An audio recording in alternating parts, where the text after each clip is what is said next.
Okay, so we're going to look into the whole new chapter of Meridian therapy this afternoon, which is a completely different way of thinking than Western scientific thinking. I'll leave it to the end of the course because it's almost like confuses everybody if you start thinking about meridians too early. It just is a whole different way of looking at things. So what do we know about what Chinese traditional medicine teaches? Does anyone have any understanding of how acupuncture works or the whole principles of Chinese traditional medicine? The elements, isn't it? Your body represents different elements: metal, fire, Yes, water. We've got the 5-element chart here, which shows you the 5 elements in Chinese medicine: metal, earth, fire, water, and wood. It's got an extra one for fire there, which I'll explain about. So actually the same is in the Ayurvedic principle too in India. So they have 5 elements. So to put it more simply, both systems of Ayurvedic medicine and Chinese medicine believe that the whole of the universe and everything in it exists of the principle of yin and yang. The fact that everything has to have a positive and a negative to coincide with each other. One cannot exist without the other. So you know that symbol of yin and yang, how perfectly balanced it is, you have all elements consist of a positive and a negative. The Chinese further go into the fact that you've got I always get them confused, the yin and the yang. Yin is the female side and yang is the male aspect. So the male attributes of the whole balance of everything is positive, it's warm, it's the sunny side of the mountain. Whereas yin, the female, is negative, it's damp, it's the dark side of the mountain. Doesn't mean it's the lesser aspect, it just means that one coincides with the other. And I really think that Chinese traditional medicine, although this is dating back, 3, 4, 5,000 years ago, maybe that principle of yin and yang was talking about the basic building blocks of everything on this planet is an atom. And you break down and split an atom, as we now know, you have the elements of a proton, a neutron, well, you've got an electron as well, but it's basically a positive and a negative charge inside that atom itself. So maybe they were talking about everything has to be made from atoms. It's really similar principle, isn't it? So they further went on to say that everything on this planet then is divided up into 5 elements that we've just said: fire, water, earth, wood and metal. But Ayurvedic medicine teaches slightly different elements, interestingly. It's fire, earth, water, but air and space instead of wood and metal. That's the 2 fundamental differences between those 2 systems that basically grew up next to each other all those thousands of years ago. And the reason why in Ayurveda they have air and space is because they suggest that you need space for everything to exist in, and air being the element that we all need and breathe on this planet. Whereas wood and metal is more the things that you find on this planet in Chinese medicine. So the 2 similar, same but different ideas coming from India and China. So you've got your 5 elements that everything consists of, and indeed us as well consist of the 5 elements. We're all hopefully a balance of all of them, but you might find that every single one of us has a tendency to have one dominant element or 2 particular meridians that tend to get more out of balance than others. So in the Chinese system, you have 14 major meridians that circulate around the body in a 24-hour cycle. And qi flows through these meridian pathways. So what do we understand about what are meridians? Can anyone explain? The energy pathways, energy lines. Yeah. Sort of life river running through. Yeah, it's like another circulatory system. As well as your blood and your lymph, energy is like a circulation. You have to have energy moving around through you, otherwise things would become stagnant and congested and eventually die. So it's an interesting principle that we have this energy in the form of chi flowing through us in these supposed meridian pathways. But has there ever been any scientific proof that this exists? It's an interesting thing that I investigated, and I'll send you this. I hope so. Well, we've almost taken it for granted that there are, you know, the use of acupuncture, and acupuncture is being completely like validated and used widely within Western medicine. But where's the proof that meridians actually do exist? How have we got that so far to convey all of what acupuncture is? We kind of know it works, but where's the proof?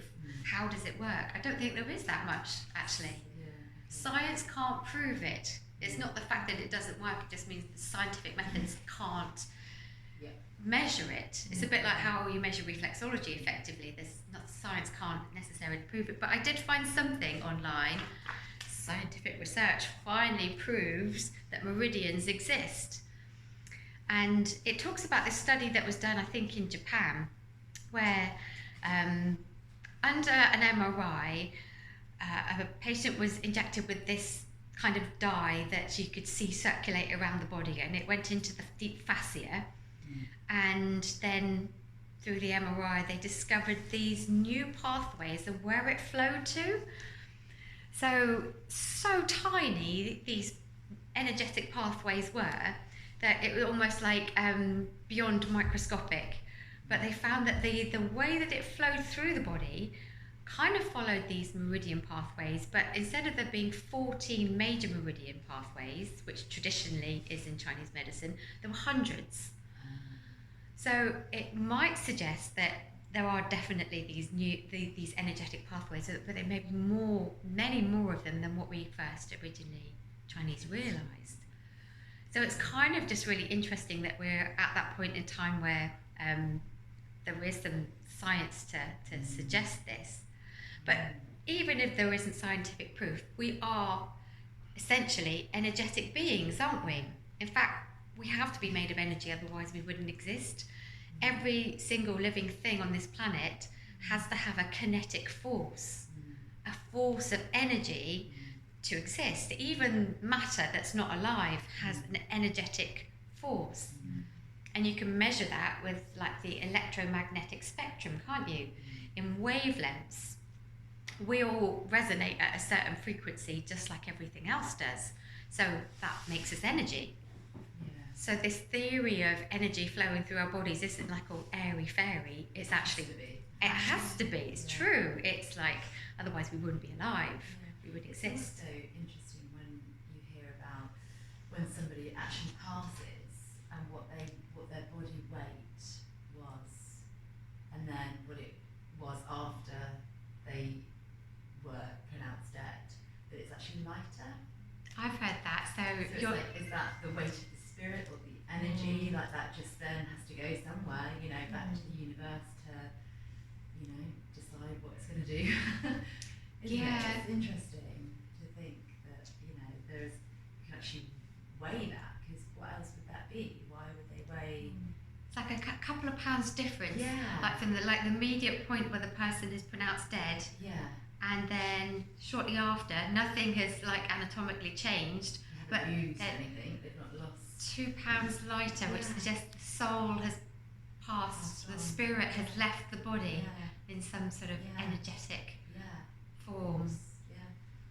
Oh, you make me want to digress down so many different routes. But going back to, we are energy, and energy flows around our body. I mean, that's what Eunice Ingham talked about when she talked about how reflexology works. Is circulation is life, circulation of everything, and stagnation is death. So everything has to move freely around the body, as indeed energy has to move freely around the 14 major meridians. Otherwise, if it becomes stagnant and congested, you end up having physical problems with that particular area, that meridian, and all the attributes associated with that meridian. Does it work with the chakra then as well, meridian? So the chakras are the Ayurvedic Indian way of looking at things. They're like energy vortexes. energy centers, so it's slightly different than this, the meridians. Yeah. Okay. Interesting. So let's have a look at the 14 major meridians, which if you are watching this at home, I will add this handout to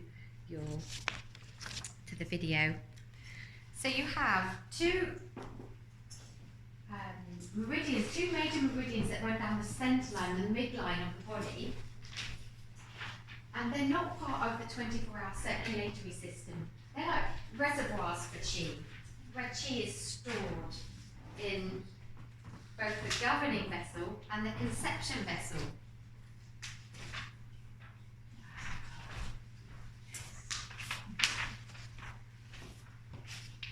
So you have kind of like reservoirs for chi down this midline. And then 12 other meridians that circulate equal left and right sides. You have meridians on both sides of the body. It will follow a 24-hour cycle where the chi will flow through each meridian for a 2-hour period during the day. So it's quite specific when the energy is flowing through each meridian. And at the other times, it won't be flowing through that meridian, it will be flowing through another one. So to see how the meridians work, they're paired together under the element that rules them. So first of all, you've got the stomach and the spleen or pancreas meridian, spleen/pancreas meridian. Now they are ruled by the earth element. It's very much to do with your digestion and the food that you eat and how you break down food. Then you've got the small intestine and the heart meridian. Any guesses what element rules those? Fire. It is fire. Very much about like the acidity of digestive enzymes and the circulation of the heart. And then the bladder and the kidney meridians are paired. Water. Yeah, they're ruled by water, absolutely. And can't quite read that on your, it's actually the triple warmer and the pericardium meridian, which they're a little bit more difficult to understand because you think, what is a triple warmer about? The triple warmer's a three-pronged kind of influence on the body. Not only does it influence your circulation of your blood, so cardiovascular, but also lymphatic circulation and your endocrine circulation. So that triple warmer is affecting all three of those circulatory systems. What was the first one? The first one you can't probably quite read is pericardium, so like the lining of the heart. And then the triple warmer was the endocrine, the lymphatic. And your cardiovascular. And again, those two meridians are also fire.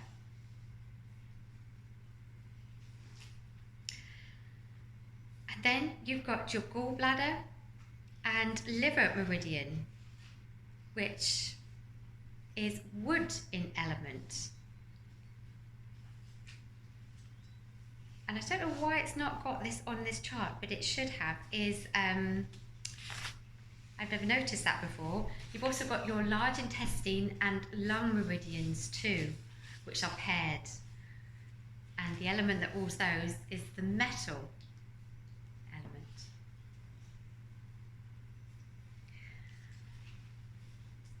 So those are your 12 pairs of meridians. And then I'm going to give you this chart to see how they follow a 24-hour cycle flowing around. And it actually makes a lot of sense when you look into it.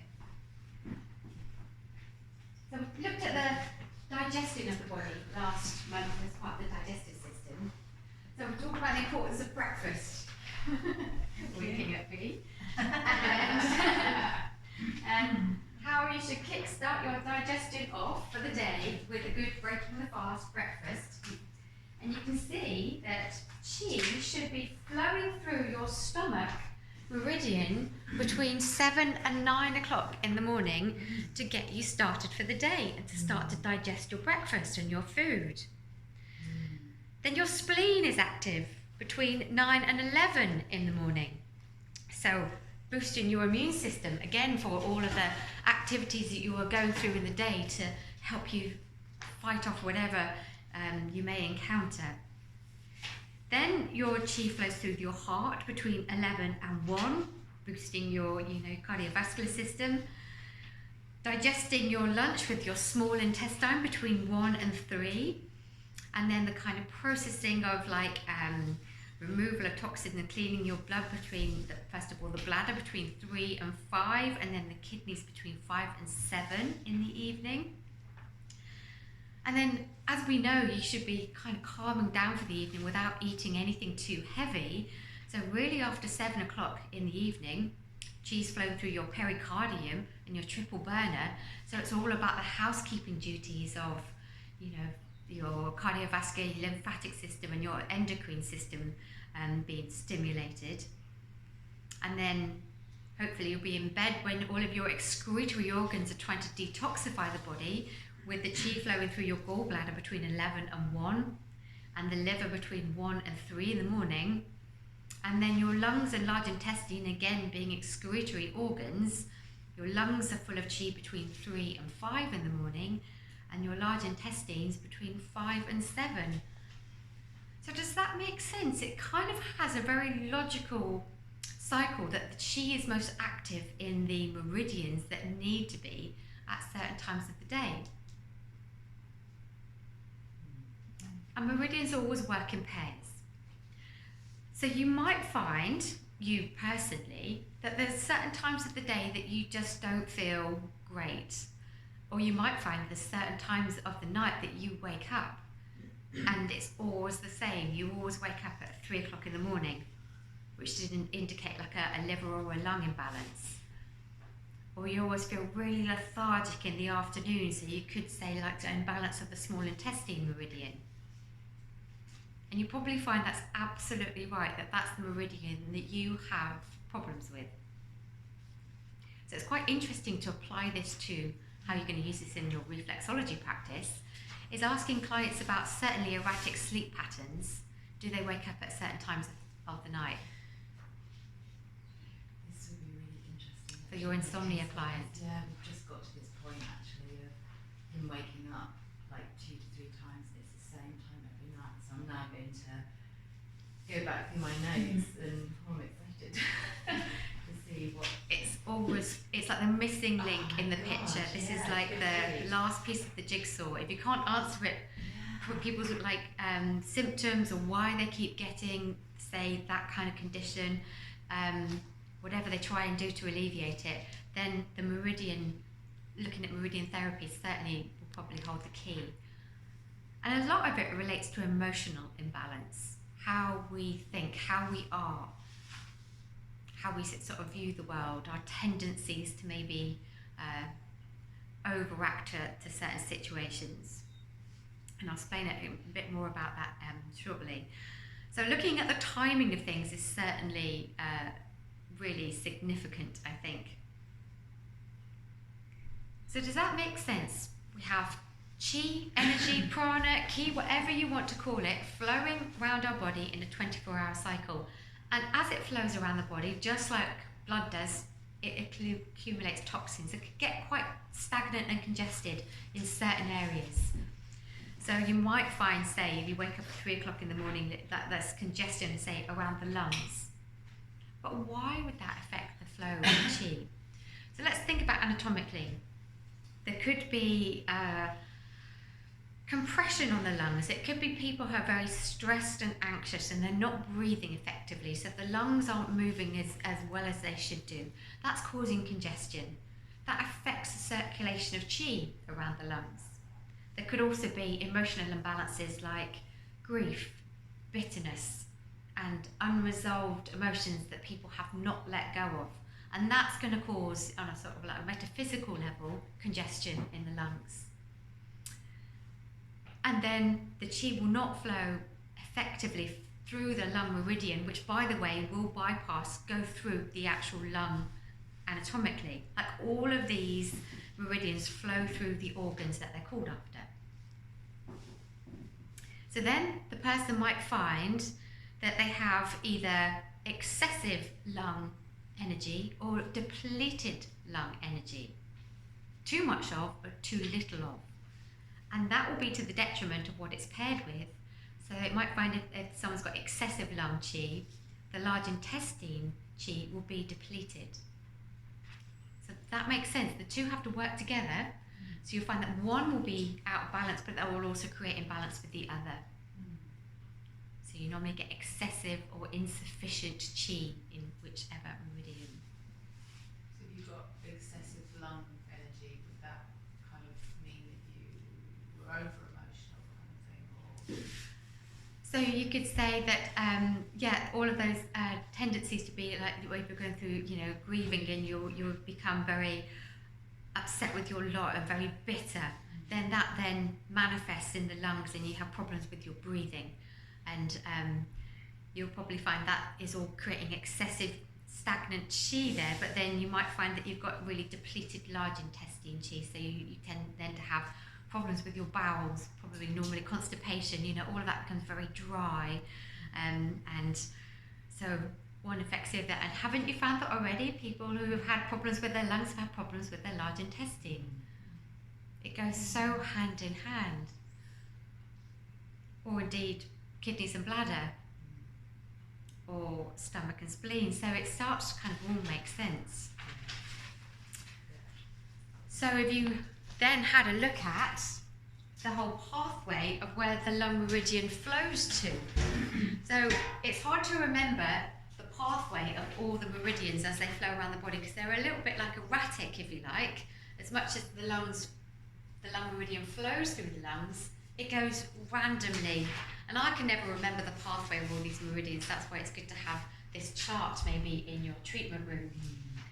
So just to look at the large intestine and lung meridian, it actually begins, all meridians begin or end in your fingers or toes, which is great for us reflexologists because we've got complete access to them.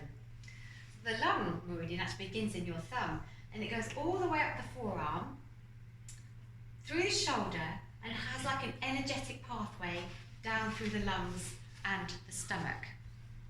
So what you would expect is, not only does that person have issues with their lungs, but also issues with their shoulder, arm, wrist, could have carpal tunnel syndrome, could have like, what else does it say, white spots on their nails, anything that's affecting the pathway of that meridian.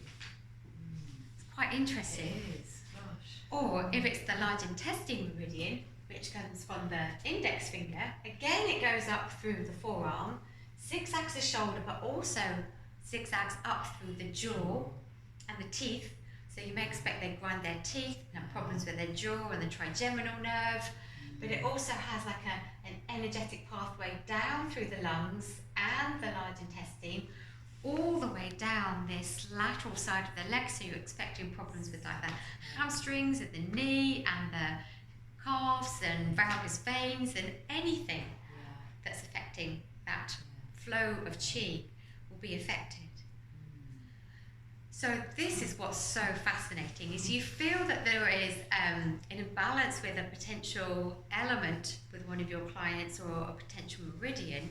Have a look at the pathway of that particular meridian, and you'll probably find they've got symptoms all along that pathway. Interesting. So if that was like the earth element, what would your sort of aftercare advice be? That they rooted themselves like the earth, or not, like avoided that because that might be too much, or do they need to do that? Do you know what I mean? That's it. Well, there's techniques, practical techniques I'm going to teach you this afternoon to see if you can assess whether a particular meridian is excessive or insufficient.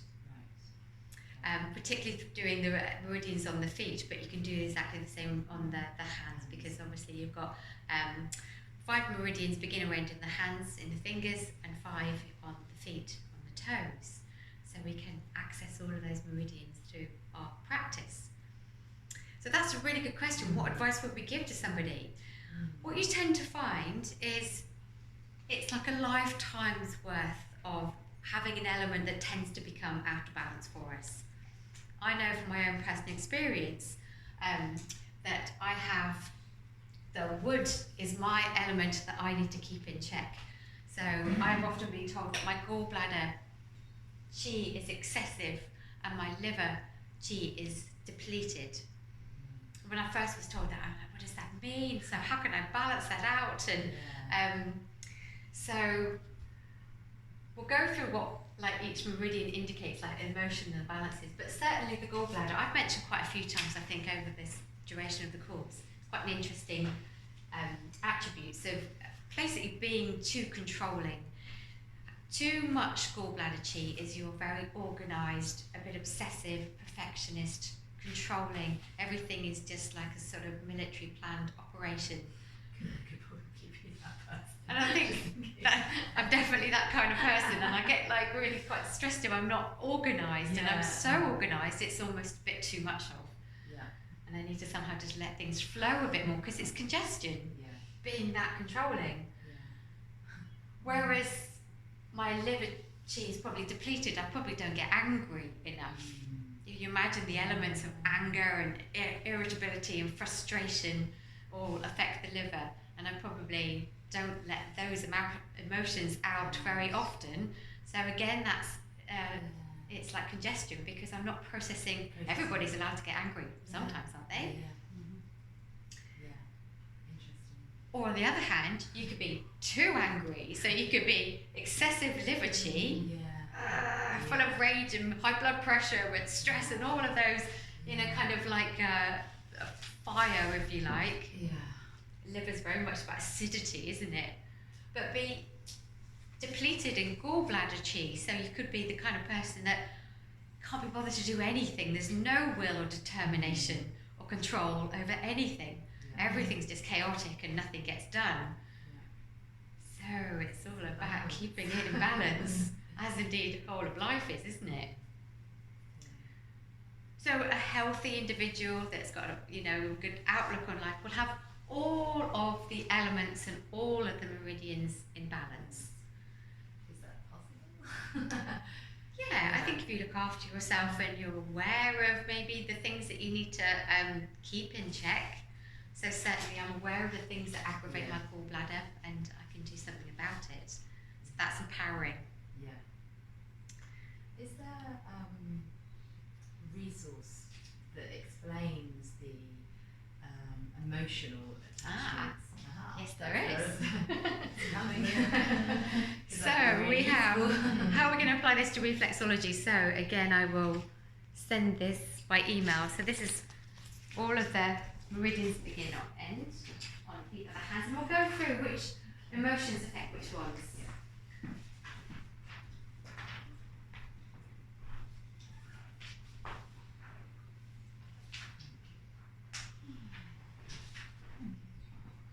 So you can see that the hand has got actually 6 meridians, and the feet have only got, they've got 5 actually, not 6. There's no meridian beginning or ending in the middle toe, interestingly, but supposedly you do have a pathway of the kidney meridian going through the toes, that middle toe, I should say.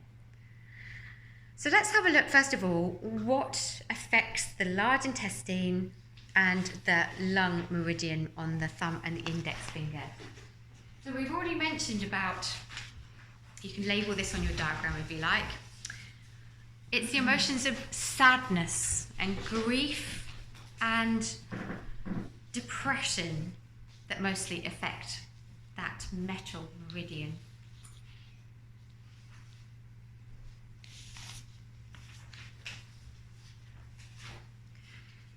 You often find people that have got asthma, have got like a lot of past issues, things that they haven't processed, things that they haven't let go of. That's how I deal with it. When I start getting a bit asthmatic, I know I've got some breathing to do.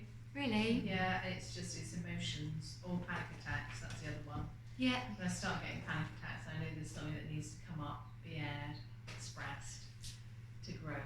It's like totally lungy sometimes. So you probably resonate with the metal element. Yeah.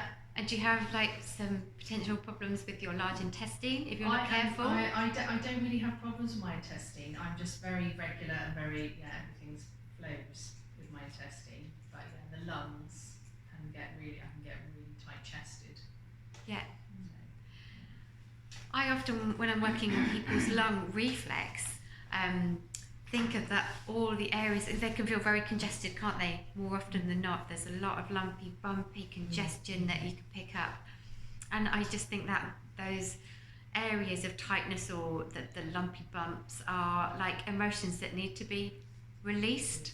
So I often focus on that. I don't often tell my clients, what is this that you haven't let go of? I just imagine that they need to process that, and hopefully reflexology will allow them to kind of just let it out.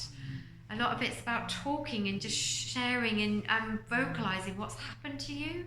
That's a great release, isn't it? To actually just talk about something, even if it's like years ago in the past that you haven't expressed to somebody. Just holding on to it. Yeah, not to hold on to it so it creates like congestion. So yes, it can lead to like constipation, obviously, poor immunity, and all kinds of respiratory disorders if you're like asthma, if you don't process those. So we won't talk about the pericardium and the diaphragm. The diaphragm actually isn't a meridian, but we'll look at the triple warmer in the pericardium, which is paired, they're both paired as fire in element, as well as the heart and the small intestine are both fire as well. So all of those meridians governed by fire are ruled by anger. Imagine getting really fired up, you're angry. So that's small intestines as well.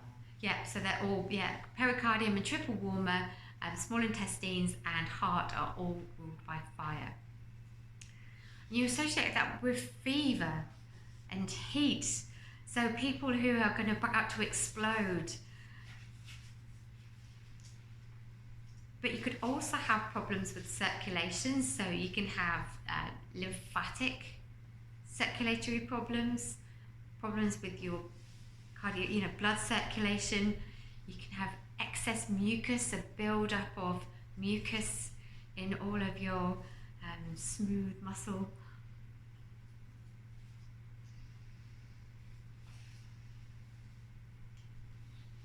So that calming down of the fire element, calming down of the fever and anger is, again, you can have too much or not enough of those properties, those elements. So then we come to the ones that meridians begin and end in the toes. So first of all, on the big toe, on that medial side, you've got your spleen pancreas meridian, and that's paired with your stomach, which are both earth. So all to do with the earth and its produce and what we eat and our protection of our immune system. So this is quite interesting. Imbalances in these meridians can lead to, especially because it's to do with diet and food, overindulgence and addictions to things. Being obsessive. So the kind of person maybe that's got OCD tendencies, just very particular, but also can be very cynical, cynical and of a nervous disposition. It's quite an interesting set of attributes. Kind of like mentally overactive.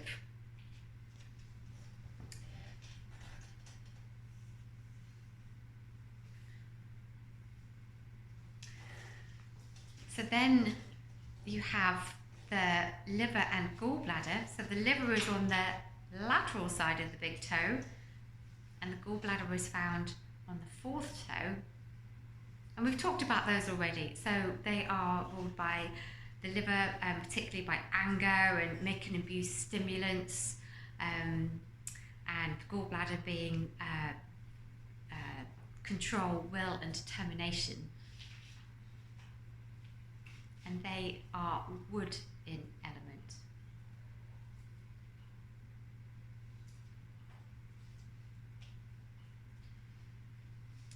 And then lastly, the kidney and gallbladder meridians, both ruled by water, are very much to do with worry and fear and anxiousness. So we talked about the potential of some people getting constant UTIs, and I don't know, you talked about having a kidney infection when you were 20, Kelly, and I wonder if that was a really worrying, fearful time for you. Definitely, yeah. And it's that imbalance of all of those, that fear, Yeah. anxious and worry really affect the flow of water and the water element in those meridians. So I'm sure that will make a lot of sense to a lot of your clients, is their bladder and kidneys often show up, and they've just got that tendency to be, you know, one of life's worriers and always anxious. So what can you do about that? So I often work not only the kidney as a reflex, but the kidney meridian as well, and link them together, as well as the bladder with the bladder meridian. And the techniques I'm going to show you this afternoon will hopefully help to incorporate those. If you feel that the, you know, kidney and bladder need working on, then you can work the meridians as well as the actual organs themselves. So you would link the meridian to The actual organ, because they obviously, each one flows through each organ. And that's what it is then with meridians. It is just to sort of propagate the meridian as it sort of enters, the energy sort of enters through the feet, the hands, through you potentially, and then link it, or just, and hold, I guess, just continue for a shift. Well, we can go a little bit further than that. So how we can incorporate that into what we're already doing is we're going to have a really thorough look at all the toes. You can do the same with the fingers. And actually, rather than think about them as being sinuses or cranial nerves or teeth, we're going to work the toes really thoroughly, and to see if one toe in particular feels particularly more congested than the others. And you can relate that to the meridian that begins or ends in that toe. We can then follow a pathway down on this dorsal aspect of the feet, a pathway of the meridians flowing down. We'll do one by one and try and assess if it feels excessive or depleted. And that's quite an interesting exercise. We're using very light pressure when we're working the meridian, so it's different than what you've been doing already. Very subtly tracing your finger down the meridian pathway, and just to see how it feels. See if your intuition can pick up whether it feels excessive or depleted. And then we can try and recorrect it, and then we can try and then work, say if we felt like it was the kidney and bladder meridian, we could then work the kidney with the kidney meridian. So there's different ways of looking into it. You could then take it further by actually looking into what somebody who's ruled by the water element and has a tendency to have imbalances in that area, is what recommendations would you advise? So it goes so far with Chinese traditional medicine. If I just show you how they would incorporate advice if the water element was out of balance for you, you would see that you have a tendency to get out of balance in the winter because you're ruled by the climate of winter. Cold really affects people with the water element being their thing. The direction is north. The organs are the ears. The tissues that are most affected are the bone, the teeth, the bone marrow. And so it goes on. It even goes on to the emotions of fear, phobias, anxiety. The sound of groaning affects the water element. The flavour of salty, the smell of putrid, and the colour of blue.